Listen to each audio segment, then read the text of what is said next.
Australian trio the McClymonts were inspired in part by a U.S. record executive who told them they'd never make it because girls don't sell in country music. Look at all the incredible women we'd be missing out on if that were true. Fortunately, that bit of news helped inspired Sam, Mollie, and Brooke to take their music beyond their native country to the entire world. Kelly Lynn caught up with the girls to talk about their latest project. I have caught up with the McClymonts. Hey, girls, all the way from Australia. How are you? I'm really good, thank you. So good to see you, and congratulations. You girls have outsold a lot of our top artists in America, in Australia right now. I mean, the record sales are just amazing. Thank you. I mean, we do have an advantage being Australian in Australia, but we're really lucky to have one of the top 5 selling country albums last year. So, and now we're over here in America. You're living here now, right? We are. We've just made the big move 2.5 months ago, and yeah, we just thought we'll come back over here and really give it a shot here in America. It's always been a dream of ours, so we thought the time's right. We're not getting any younger, and we're pretty much having a ball touring around your massive country. I love it. Let's talk about that, because you've been out doing a lot of shows. You've got this great album. So excited to finally have it available for all you Americans. It's been our dream for a very long time to just have something out that they can go and buy, so it's great. And out touring, talk about some of the places you've been and some of the other artists that you've been opening for. We've been everywhere. Mainly this year has been like the Mid-East. North, Mid-North, you know. They haven't gone west yet. But we've been touring. We actually had the privilege and the honour to open for Jason Aldean on his fall tour last year. So that was huge. We've been doing a lot of festivals this year. Gretchen Wilson, Ronnie Dunn, Big and Rich. Jason Aldean again. Wow, Jason Aldean, how was that? Because he is on fire and selling a lot of records himself. He helped us out so much. He's amazing. He's got a great show, and it's high energy show, and everybody on the tour that he works for are just amazing people. They work for him. They work for him, are amazing, and they're all lovely. So, you know, it's just nice to know that the industry's in really good hands, and he's a great performer, and he really gave us a head start, you know, with getting us in front of his audience. And your single, Nathan Chapman, now he produced that with you girls, or you girls wrote it with Nathan, is that right? Yeah, we wrote it and Nathan produced it. So, and it's just a really high, energetic, fun song. And as you saw the clips, you know, the 3 of us on a racing car track. In the Michelin Man suits, we had to get clips to put behind, because they were so big, they were man suits. So we had to get those clips to keep us in, to make us look like we had a bit of shape. But so if you're watching the video clip, you'll see that we're kind of not moving too much, because if we did, it'd clip out and then it would just puff up like Michelin Man and it'd look a bit weird. So yes, the outfits fit amazing. So that was all just clipped in the back. Everyone wears knee-high boots when they're at a racing car track.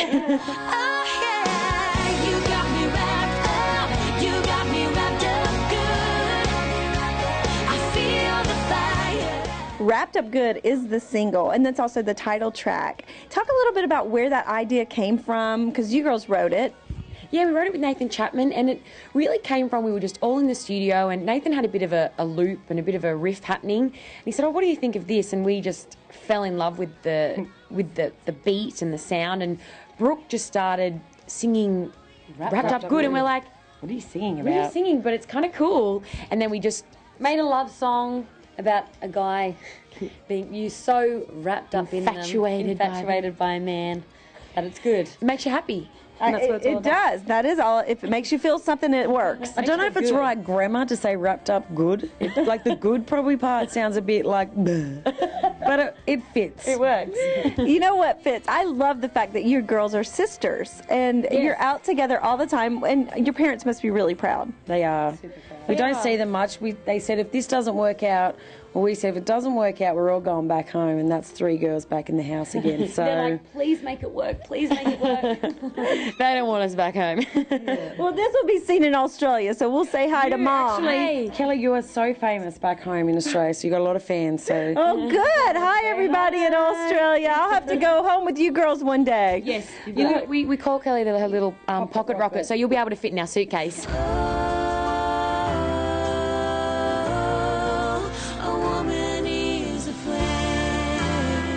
We were talking earlier about someone. Tell me what the executive had said to you girls over in America. Well, we did come over here to shop the album and maybe get a record deal. That was the plan anyway. And we went into a big label and the executive said, "Oh, I really love you girls, but chicks just don't sell." And we looked at each other and went, "Oh no, like what are we going to do?" And then we said, "Oh, we don't listen to our parents.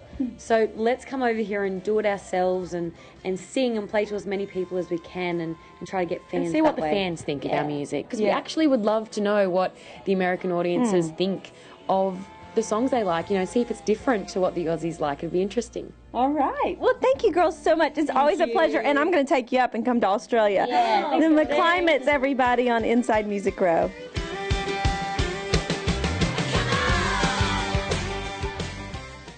Now it's time for our weekly songwriter tip, brought to you by our friends at Nashville Songwriters Association International. This week we sit down with Benita Hill as she talks about writing from your own experiences. Write what you've lived. Tell your story, because no one else has lived it but you. And in that process, telling your unique story, others will be able to relate to it too, as long as you keep it real.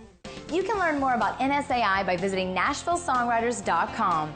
That's about all the time we have for this week's show. Don't forget those new Wrapped Up Good discs we have up for grabs from Aussie trio, the McClymonts. If you want to enter this week's drawing, you have to enter online at InsideMusicRow.com. I'd also like to announce the first winner of our Jimmy White giveaway. We're sending out an iPod Shuffle to Valerie Lodge in Temple, Texas. Valerie, be on the lookout for that, and congratulations. We're going to leave you today with the latest from CMA Vocal Duo of the Year and New Artist of the Year nominee, Thompson Square, I Got You. Don't miss out next week when we hit up a birthday party for a very special country music legend. Until next time, I'm Bailey for Inside Music Row, and I'll see you again real soon.